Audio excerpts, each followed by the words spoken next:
Aloha everybody, John with you again, and welcome back to my channel and our never-ending journey through my Hawaiian record collection. Although I think it might actually end.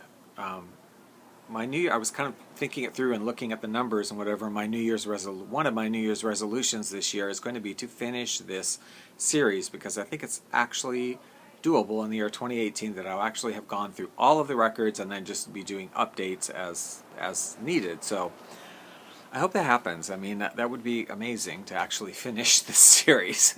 Anyway, we're on the letter O. We're looking at Ohta-san, his recordings, his vinyl recordings, and I'm going to wrap those up today because I just have a few left. These are like on varied labels that I'm showing right now that he recorded on. This is an album on Discos Tropical called The Many Moods of Ohta-san.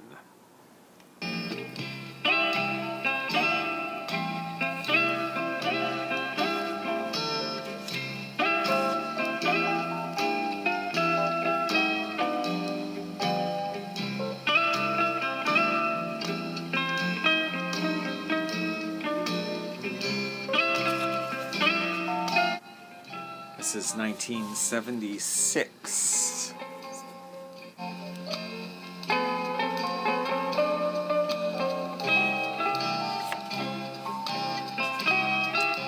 And here's one on, what's the label on this? Hawaii Aloha label, never heard of it. And it also came to me at some sale of from the Hawaii State Library system for $2. Hawaiian Musical Treasures, Ohta-san.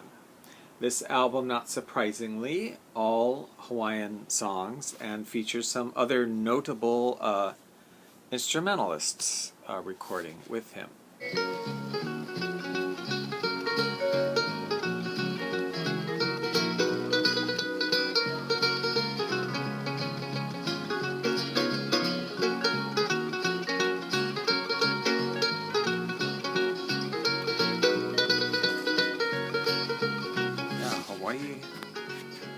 Hawaii Aloha Records. 1980 is the date.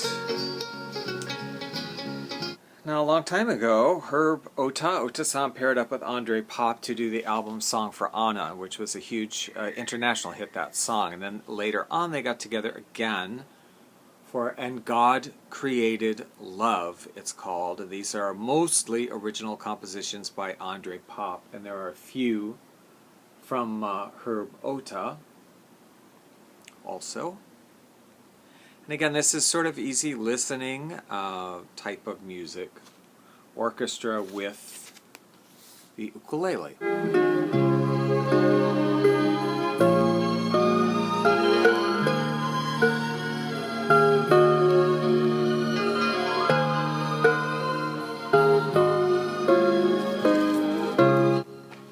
I kind of like some of the songs on this one. Malia, which is a Herb Ohta song, is really quite pretty. And he does a nice version of Portuguese Washerwoman, which is a song here that's really well known, done as an instrumental, usually on slack key, sometimes on ukulele, but he did a nice ukulele with the orchestra version, a little bit different on this record that I like. Then we have this album. I don't understand the cover, the jacket. Conceptually, I don't know. But it's called Contemporary Hawaiian Mood, Ohta-san. It's blue. And this one is from 1980. Again, we go back to Pokey Records. And these are, once again, these are all Hawaiian songs. Most of them, in fact, yeah, with two exceptions, these are all actually quite, at the time, 1980, were current songs that had been released by other Hawaiian artists that were quite popular at the time. So these are like his cover instrumental versions of them.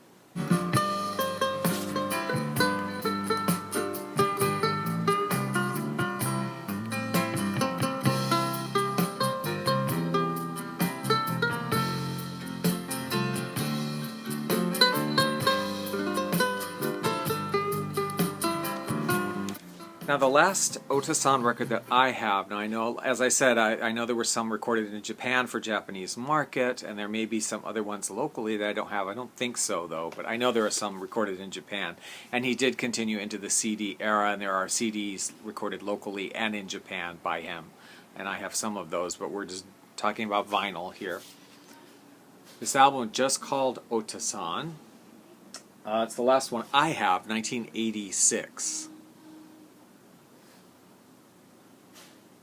As I'm recalling now, not a wildly popular album. However, there is one really notable song on here called Body Surfing.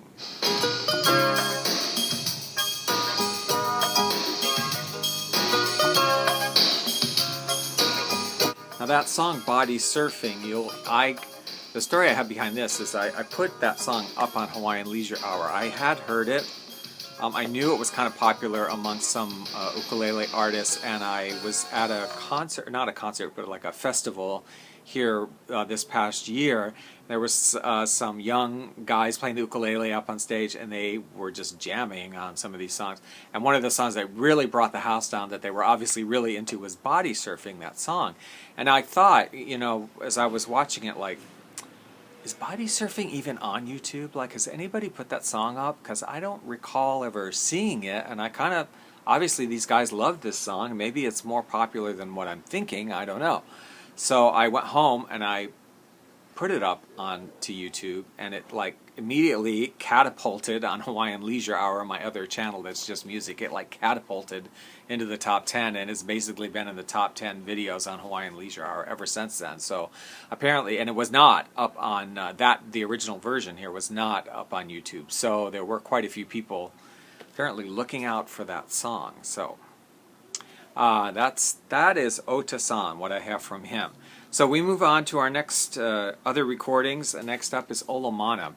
Now this group also, although they don't have as many recordings, was quite profound in the Hawaiian music industry. They recorded in the 70s during the sort of Hawaiian Renaissance, Native Hawaiian political, burgeoning movements going on. And these guys, this music, I really would call it like a folk song style of singing. It's Hawaiian and kind of folk style. This was their first one. It's just called Olomana, although it's often called the Seabird album because there is a song called Seabird and the seabird picture on it. 1976.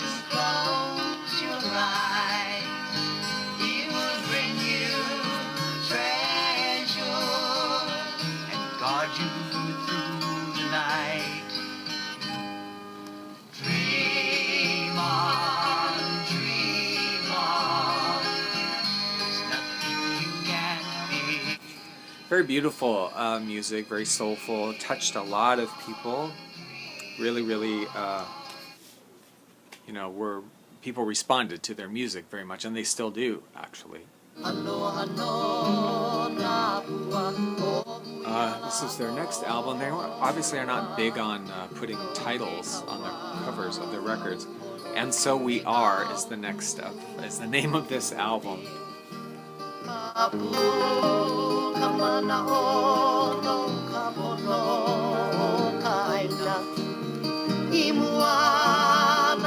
I particularly like Mele Ko'olawe or Song for Ko'olawe.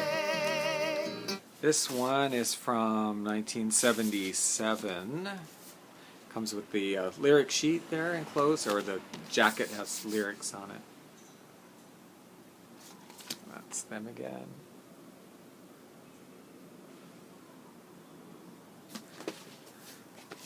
And then this album came out in 1980, and it came out just before I moved to Hawaii. So it was getting massive airplay and extremely popular. And it's a beautiful, beautiful album. So many really pretty songs on this. Come to Me Gently is the name of the album there. Come to me gently, Hawaii is calling. And this would be the last album that those two gentlemen there recorded together. I should say the Olomana is Jerry Santos and Robert Beaumont. And then tragically, I will share with you that after this album was released and just shortly after I moved to Hawaii, Robert Beaumont died accidentally of a I don't know what, but some kind of drug overdose. Really, really sad because they were so, really loved, and it affected, obviously, but it affected Jerry Santos tremendously, and he didn't record for quite a long time. So yeah, it was like a real grieving process for Jerry Santos, and then he didn't, record, as I said, for quite some time. Then in 1980, what is it, 80, I don't even know, years later, this album was released, and he wrote a one song. This is like a compilation of their earlier material, and there's one song that he wrote on here for Robert Beaumont called "The Love Light in Your Eyes," and it's just it is the most beautiful song. It's so beautiful. You never saw the dream come true, but I sing songs we share. I try to. And then just as a follow-up, not in the LP era, but because this is right on the cusp of the CD era, this one came out. Jerry Santos does reform Olomana with some other people, and they do recordings CD post this era. Okay, I'm going to stop there, and if you enjoyed this video, please give it a thumbs up and subscribe if you want to see more, and we will continue our journey through my Hawaiian record collection. Thanks for watching, and have a good week.